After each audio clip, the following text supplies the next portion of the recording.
Hello everyone, मैं प्रेम कुमार फिर से आप लोगों के सामने आया हूं क्वेश्चन टैग पार्ट 5 को लेकर के। तो मैंने क्वेश्चन टैग के पार्ट 4 तक आप लोगों को पढ़ाया है, बोलो क्लियर है ना। वीडियो को जाकर के देखिए, समझिए, ध्यान दीजिएगा। आज हम लोग क्वेश्चन टैग पार्ट 5 पढ़ते हैं, क्लियर करते हैं इसके बारे में। सबसे पहला बात ध्यान दीजिएगा, हमारे सामने एक सेंटेंस है, लिखा हुआ है कि this is not my pen. बोलो क्या लिखा हुआ है, this is not my pen. Next हमारे सामने सेंटेंस है, this boy is dancing here. चलिए जानते हैं, समझते हैं कि इस टाइप के सेंटेंस का हम लोग क्वेश्चन टैग कैसे बनाते हैं। क्लियर है यहां तक, ध्यान दीजिएगा। जैसे मान के चलिए, अगर हमारे सामने कोई भी एक सेंटेंस है, बोलो अगर हमारे सामने कोई भी क्या आ जाएगा, एक सेंटेंस आ जाएगा। बाबू ध्यान दीजिएगा, सब कोई बोर्ड को देखिए, क्लियर कीजिए चीजों को, है ना। मान लीजिए हमारे सामने अगर कोई भी एक सेंटेंस है और सेंटेंस के फर्स्ट में हम लोग यूज करते हैं, बोलो किसका, सब्जेक्ट का। क्वेश्चन टैग बनाने का नियम आप लोगों को पता ही है, 1 से 4 तक मैंने पढ़ाया है, जाके वीडियो को देखिए, समझिए, है ना। क्वेश्चन टैग अगर हम लोग बनाते हैं, बोलो क्या बनाते हैं, क्वेश्चन टैग, तो हम लोग क्वेश्चन टैग में या तो ऑक्सिलरी वर्ब का यूज करते हैं, क्वेश्चन टैग में ऑक्सिलरी वर्ब का यूज करते हैं, याद है। और इसी ऑक्सिलरी वर्ब में हम लोग नॉट जोड़ते हैं। कभी कभी ऑक्सिलरी वर्ब में नॉट जोड़ा नहीं जाता है। कब नहीं जोड़ा जाता है नॉट, जब ये सेंटेंस हमारा नेगेटिव होता है, बोलो याद आ रहा है ना। और अगर अफर्मेटिव रहेगा तो हम लोग ऑक्सिलरी वर्ब में नॉट जोड़ेंगे। और उसके बाद हम लोग यूज करते हैं, बोलो किसका, सब्जेक्ट का। और सब्जेक्ट के बाद हम लोग एक क्वेश्चन मार्क देते हैं, बोलो ध्यान आया। यस का मतलब सब्जेक्ट है ना, जगह नहीं है यहाँ पर। चलिए मैं इसको इस टाइप से लिख देता हूँ, एस फॉर सब्जेक्ट है, उसके बाद मैंने क्वेश्चन मार्क दिया है। बोलो क्लियर है, ध्यान देंगे, चीजों को समझिए बाबू, एकदम क्लियर कीजिएगा, है ना, ध्यान दीजिएगा सब कोई। सेंटेंस के बारे में अगर हम लोग बातें करेंगे, अगर सेंटेंस है ना, सेंटेंस बाबू ध्यान दीजिएगा, अगर सेंटेंस के सब्जेक्ट के बारे में अगर बातें करते हैं, तो अगर हमारा सब्जेक्ट बाबू दिस होगा, बोलो क्या हो जाएगा, दिस, या फिर बोलो क्या होगा, दैट हो जाएगा। बाबू ध्यान दीजिएगा, अगर सेंटेंस का सब्जेक्ट हमारा या तो दिस होगा या तो बोलो क्या होगा, दैट हो जाएगा। और दिस और दैट के बाद, बाबू ध्यान दीजिएगा, सब कोई बोर्ड को देखिए, अगर दिस और दैट के बाद अगर कोई नाउन नहीं आएगा, बोलो क्या नहीं आएगा, नाउन नहीं आएगा। अब जाहिर सी बात है, नाउन नहीं आएगा तो कोई वर्ब भी आएगा। बोलो क्लियर है ना, याद रखना बात को। मैंने बोला कि दिस और दैट के बाद अगर कोई नाउन नहीं आएगा, थोड़ा ध्यान दीजिएगा, अगर नाउन नहीं आता है तो याद रखना कि क्वेश्चन टैग का जो सब्जेक्ट होगा, ये क्वेश्चन टैग का जो सब्जेक्ट होगा वो इट हो जाएगा। बोलो क्या हो जाएगा, इट। बाबू देखिए, मैं चीजों को बहुत ही आसान तरीके से बता रहा हूं, थोड़ा समझिएगा, थोड़ा ध्यान दीजिएगा, है ना। मैं एकदम शॉर्ट में आपको बता रहा हूं बाबू। दिस और दैट के बाद अगर नाउन नहीं रहेगा तो आप क्वेश्चन टैग इट यूज कर दीजिए, अगर दिस दैट सब्जेक्ट रहेगा तो। बोलो बात समझ में आया। नेक्स्ट एक और बात को समझिएगा, थोड़ा सा ध्यान दीजिएगा, देखिए बोर्ड को। अगर बाबू सब्जेक्ट बोलो क्या होता है, 1, बोलो क्लियर है ना। और 1 के बाद भी अगर कोई नाउन नहीं आता है, बोलो 1 के बाद भी अगर कोई नाउन नहीं आएगा तो यहां क्वेश्चन टैग का सब्जेक्ट बोलो क्या हो जाएगा, 1 ही हो जाएगा, सेम टू सेम। बात समझ में आ रही है ना। चलो फिर से समझिए, ध्यान दीजिएगा, दिस और दैट के बाद अगर नाउन नहीं आएगा तो क्वेश्चन टैग का सब्जेक्ट इट, और 1 के बाद भी अगर नाउन नहीं आएगा तो क्वेश्चन टैग का सब्जेक्ट 1। बोलो क्लियर हो गया। नेक्स्ट एक और बात को समझिए, थोड़ा सा ध्यान दीजिएगा, अगर मैं यहां पर यूज करता हूं बाबू दिस का, या फिर मैं यूज करता हूं दैट का, या फिर मैं यहां पर यूज कर दिया बोलो किसका, 1 का। बहुत ध्यान दीजिएगा, अगर दिस के बाद, दैट के बाद या 1 के बाद अगर कोई नाउन अगर दिया हुआ रहेगा, बोलो क्या दिया हुआ रहेगा, नाउन। चलिए बोर्ड को सब देखिए, ऊपर में मैंने क्या बताया, अगर नाउन नहीं रहेगा तो, और यहां पर मैं नीचे में क्या बता रहा हूं, अगर नाउन रहेगा तो क्या करेंगे, समझिए।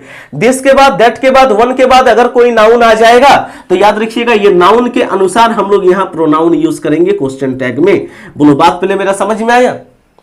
अगर यहां पर बॉय रहेगा तो ही हो जाएगा, याद आ रहा है आप लोग को। अगर यहां गर्ल रहेगा तो यहां पर सी हो जाएगा, याद आ रहा है ना। चलो क्लियर करेंगे, थोड़ा ध्यान दीजिएगा। यानी कि यहां पर फिक्स है बाबू, अगर नाउन नहीं रहेगा तो दिस दैट में इट ही होगा, 1 में 1 ही होगा। लेकिन अगर नाउन होगा तो याद रखना यहां पर फिक्स नहीं है, नाउन जैसा रहेगा उसी के हिसाब से प्रोनाउन यूज करना पड़ेगा। बोलो क्लियर है। और मैं आप लोग को बहुत सारा मैंने जो जैसे क्वेश्चन टैग में के पार्ट 1 में, पार्ट 2 में, पार्ट 3 में, पार्ट 4 में मैंने बताया ही है कि क्वेश्चन टैग के सब्जेक्ट की जगह पे नाउन नहीं आता है, प्रोनाउन आता है। बोलो क्लियर है ना। इसलिए इसी नाउन को हम लोग डायरेक्ट यहां पर नाउन नहीं लिख सकते हैं, ये नाउन को यहां प्रोनाउन हमें बनाना पड़ेगा। बोलो क्लियर है। चलिए अब सेंटेंस देखते हैं, थोड़ा ध्यान दीजिएगा। दिस के बाद यहां पर इज आया, अब आप ही आप थोड़ा सोचिए, क्या इज नाउन है, क्या इज नाउन है, नहीं, इज तो एक वर्ब है, बोलो है ना। यानी कि नाउन नहीं आया, बोलो क्या नहीं आया, नाउन नहीं आया। तो अब नाउन जब नहीं आया दिस के बाद तो क्वेश्चन टैग का सब्जेक्ट बोलो क्या होगा, इट हो जाएगा। तो हम लोग क्या करेंगे, चलिए ध्यान दीजिएगा। सबसे पहले यहां पर इज है ना, चलिए हम लोग यहां पर क्या लिखेंगे, इज लिखेंगे। ऑक्सिलरी वर्ब तो लिखा जाता है। अब बताइए यहां पर ऑलरेडी पहले से नॉट लगा हुआ है तो इस इज में हम लोग नॉट नहीं जोड़ेंगे। बोलो क्लियर है यहाँ तक। अब हमें यूज करना है बोलो किसका, सब्जेक्ट का। तो बोलिए तो यहाँ पर दिस है तो ये हम लोग यहाँ पर यूज करेंगे बोलो किसका, इट का यूज करेंगे। बोलो हमने क्यों यूज किया इट, क्योंकि यहाँ पर दिस के बाद नाउन आया नहीं है। बोलो क्लियर है। तो बोलो इसका क्वेश्चन टैग क्या बना, this is not my pen is it, क्या बना, this is not my pen is it. बोलो क्लियर है। नीचे वाला सेंटेंस देखिए, दिस आया, दिस के बाद लिखा हुआ है बॉय, अरे बॉय तो एक नाउन आ गया। बोलो क्लियर है ना। अब नाउन आने के बाद यहां पर वर्ब आया है, नाउन आने के बाद में वर्ब आया है, तो हम लोग यहां पर इस नाउन को फोकस करेंगे, वर्ब को नहीं। बोलो बात समझ में आ रहा है ना। क्योंकि मैंने जस्ट बाद बोला था, याद कीजिए मैंने बोला था दिस दैट वन के जस्ट बाद नाउन आएगा तो इसी नाउन के अनुसार प्रोनाउन आएगा। तो दिस के बाद जस्ट नाउन आ गया ना, अब ये नाउन के अनुसार इधर हमें प्रोनाउन यूज करना पड़ेगा। लेकिन पहले ऑक्सिलरी वर्ब तो देख लेते हैं क्या यूज होता है, थोड़ा ध्यान दीजिएगा। यहां पर इज है, बोलो क्या है बाबू, इज है। चलिए यहां कॉमा देंगे, लिखेंगे इज में नॉट जोड़ेंगे, बना देंगे इजेंट। बोलो मैंने इजेंट क्यों बनाया, यहां पर तो इजी था, मैंने यहां इजेंट क्यों बनाया, क्योंकि ये सेंटेंस हमारा अफर्मेटिव है। बोलो बात समझ में आया। अगर सेंटेंस अफर्मेटिव होता है तो हम लोग क्या करते हैं, क्वेश्चन टैग में, क्वेश्चन टैग के ऑक्सिलरी वर्ब में नॉट जोड़ते हैं, वो भी शॉर्ट में। बोलो क्लियर है। अब हमें यहां पर एक सब्जेक्ट का यूज करना है, इट तो नहीं लगा सकते हैं बाबू, बिकॉज ये नाउन के अनुसार हम लोग को यूज करना है प्रोनाउन। तो ये नाउन के अनुसार प्रोनाउन यूज करना है, तो यहां पर नाउन बॉय है। तो बोलो बॉय जब नाउन है तो इसके लिए यहां पर बोलो क्या यूज होगा, तो बोलेंगे सर यहां पर यूज हो जाएगा प्रोनाउन ही का। बोलो बात मेरा समझ में आया, क्लियर है यहां तक। चलिए थोड़ा ध्यान देंगे, है ना। एक हमारे सामने नेक्स्ट सेंटेंस है जिसमें लिखा हुआ है वन। बोलो क्या लिखा हुआ है बाबू, वन लिखा हुआ है। चलो वन के बारे में भी जान लेते हैं। अच्छा बताइए, वन है ना, वन के बाद लिखा हुआ है कैन। अरे कैन तो एक मॉडल वर्ब है, मतलब ऑक्सिलरी वर्ब है। बोलो है कि नहीं है, मतलब नाउन आया नहीं है वन के बाद। तो वन के बाद जब बाबू नाउन नहीं आया है तो बोलो यहाँ पर क्या यूज होगा, वन ही यूज होगा, है ना। तो चलिए हम लोग बनाते हैं सबसे पहले ऑक्सिलरी वर्ब। बोलो कौन है, कैन। तो चलो हम लोग यहाँ पर लिखते हैं कैन। क्या इस कैन में हम लोग नॉट जोड़ेंगे, तो बोलेंगे सर हाँ जोड़ेंगे। बोलो क्यों जोड़ेंगे, क्यों जोड़ेंगे, क्योंकि ये सेंटेंस हमारा अफर्मेटिव है। तो चलो नॉट जोड़ देते हैं, बना देते हैं इसको हम लोग कांट। बोलो क्लियर है ना। अब बताइए सब्जेक्ट हमारा कौन है, वन है। तो वन है तो बोलो हमें यहां पर बोलो क्या यूज करना पड़ेगा, वन यूज करना पड़ेगा। अगर वन के बाद कोई नाउन रहता, जैसे अगर हम लोग बोलते हैं वन बॉय वन गर्ल, देखो वन के बाद बॉय गर्ल नाउन है ना, अगर नाउन अगर आ जाता तो नाउन के अनुसार हम लोग क्वेश्चन टैग के सब्जेक्ट की जगह पे प्रोनाउन का यूज करते हैं। बोलो क्लियर है कि नहीं है, हाँ याद रखिएगा, है ना। चलो नेक्स्ट देखते हैं बाबू। हमारे सामने एक सेंटेंस आया जिसमें लिखा हुआ है कि दीज आर माई पिन्स, लिखा हुआ है दीज आर माई पिन्स। चलिए समझते हैं दीज आर माई पिन्स, ये दीज वाला क्या कंडीशन है, ध्यान दीजिएगा, बोर्ड को देखेंगे। सबसे पहला बात बोर्ड को देखेंगे, चीजों को क्लियर करेंगे बाबू, ध्यान दीजिएगा, याद रखिएगा। अगर सेंटेंस हमारा बाबू दीज आ जाएगा, बोलो क्या आ जाएगा, दीज, है ना। या फिर हम लोग यहां पर लिख देते हैं बाबू दोज। बोलो मैंने क्या लिख दिया, दोज। मैंने यहां पर दीज लिखा और बोलो मैंने यहां पर क्या लिख दिया, दोज। माइंड पे एक बात को सेट करिएगा, अगर सब्जेक्ट बाबू दीज या दोज रहेगा ना तो याद रखिएगा कि इसका जो क्वेश्चन टैग का सब्जेक्ट होगा वो हम लोग बोलो यहां पर यूज करते हैं, बोलो किसका, दे का यूज करेंगे। बोलो क्लियर है ना। दीज या दोज रहेगा तो बोलो हम लोग यहां पर क्या यूज करेंगे, दे का यूज करेंगे। चाहे इसके बाद नाउन रहे चाहे ना रहे, हमेशा क्वेश्चन टैग दे ही रहेगा।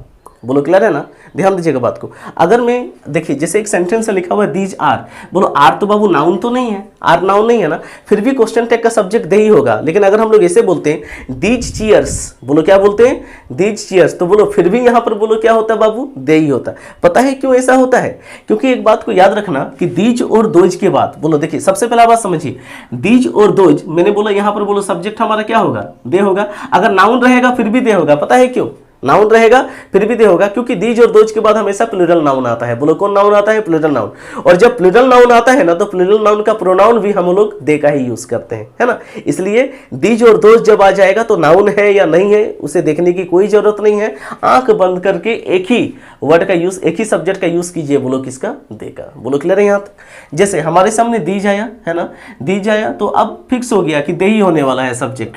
तो बोलिए हम लोग यहाँ कॉमा देंगे, आर है बाबू, चलो इस आर को लिखेंगे, इधर नॉट नहीं है मतलब ये सेंटेंस अफर्मेटिव है, तो आर में हम लोग बोलो क्या जोड़ेंगे, नॉट आरेंट बनाएंगे। दीज है तो बोलो सब्जेक्ट हमारा इधर क्या हो जाएगा, दी हो जाएगा, काम खत्म। बोलो समझ में आ रहा ना। अगर देखिए जैसे यहाँ पर आर है बाबू, ये वर्ब है, कोई नाउन तो नहीं है, लेकिन इसके बाद नाउन भी रहता ना तो फिर भी यहाँ पर बोलो क्या होता, दे ही होता। तो दीज और दोज के बारे में एक बात याद रखिएगा, दीज और दोज अगर कोई सेंटेंस का सब्जेक्ट है, बोलो क्लियर है ना, तो क्वेश्चन टैग का सब्जेक्ट हम लोग दे का ही यूज करेंगे, चाहे दीज और दोज के बाद नाउन दिया हुआ रहे चाहे नहीं दिया हुआ रहे। क्लियर हो गया यहां तक? नेक्स्ट समझिए, थोड़ा ध्यान दीजिएगा, बोर्ड को देखिएगा। सबसे पहला बात, अगर हम लोग बातें करते हैं बाबू देयर के बारे में, बोलो किसके बारे में? देयर के बारे में। चलो फिर से दिमाग में सेट कीजिए। याद रखना बाबू कि अगर कोई सेंटेंस में देयर आ जाता है, बोलो क्या आ जाता है? देयर, तो याद रखना कि क्वेश्चन टैग का जो सब्जेक्ट होगा वो देयर ही होता है। देयर का देयर ही होगा, इसको दिमाग में सेट कर लीजिए, देयर का देयर ही होने वाला है। तो हम लोग अगर क्वेश्चन टैग बनाएंगे तो बोलो यहाँ पर तो आर दिया हुआ है, तो हम लोग यहाँ पर यूज करेंगे, बोलो बाबू किसका? आर का यूज करेंगे। इधर नॉट नहीं है तो इधर नॉट जोड़ना पड़ेगा हमें, बोलो क्लियर है कि नहीं है? अब देयर है तो बोलो तो देयर का सब्जेक्ट हम लोग यहाँ पर क्या यूज करेंगे? देयर। बन गया क्वेश्चन टैग। देखिए, बताइए कोई दिक्कत है इसमें? आप एक बार सारे सेंटेंसेस को थोड़ा सा गौर से देखिए, चीजों को समझिए। पहला सेंटेंस है हमारा this is not my pen, तो इसका बोलो क्वेश्चन टैग क्या बना? इज इट, है ना। नेक्स्ट हमारे सामने सेंटेंस है this boy is dancing here, तो हम लोग इसका क्वेश्चन टैग बनाए इजंट ही, बोलो क्लियर है। वन कैन हेल्प यू का बना कांट वन, है ना। फिर है दीज आर माई पेन्स, इसका बना आरंट दे, और यहाँ पर लिखा हुआ है देयर आर चेयर्स हेयर का क्वेश्चन टैग बना, बोलो क्या? Aren't there. बोलो बात समझ में आया?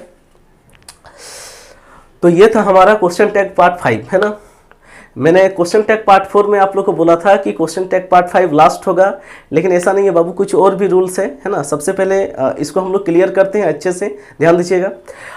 एक पार्ट और हम लोग पढ़ेंगे क्वेश्चन टैग में, तो आज 5 है ना, तो हम लोग क्वेश्चन टैग पार्ट 6 पढ़ेंगे नेक्स्ट वीडियो में, बोलो क्लियर है ना। एक वीडियो में पक्का इसको हम खत्म कर देंगे क्वेश्चन टैग को, ठीक है। तो क्वेश्चन टैग पार्ट 6 तक हम लोग जाएंगे, पार्ट 5 हो चुका है, पार्ट 6 में जाएंगे हम लोग, तो ये हमारा खत्म हो जाएगा। उसके बाद क्वेश्चन टैग का प्रैक्टिस में हम लोग आ जाएंगे, बोलो क्लियर है। तो आज फिर बाबू इतना ही रहने दीजिए, है ना। चलिए हम लोग क्वेश्चन टैग के पार्ट 5 में, पार्ट 5 तो हो गया, क्वेश्चन टैग पार्ट 6 में हम लोग मिलते हैं। तो आज पर इतना ही, मिलते हैं हम लोग नेक्स्ट वीडियो में। आज के लिए इतना ही, आप लोग अपना ख्याल रखिए, बाय बाय।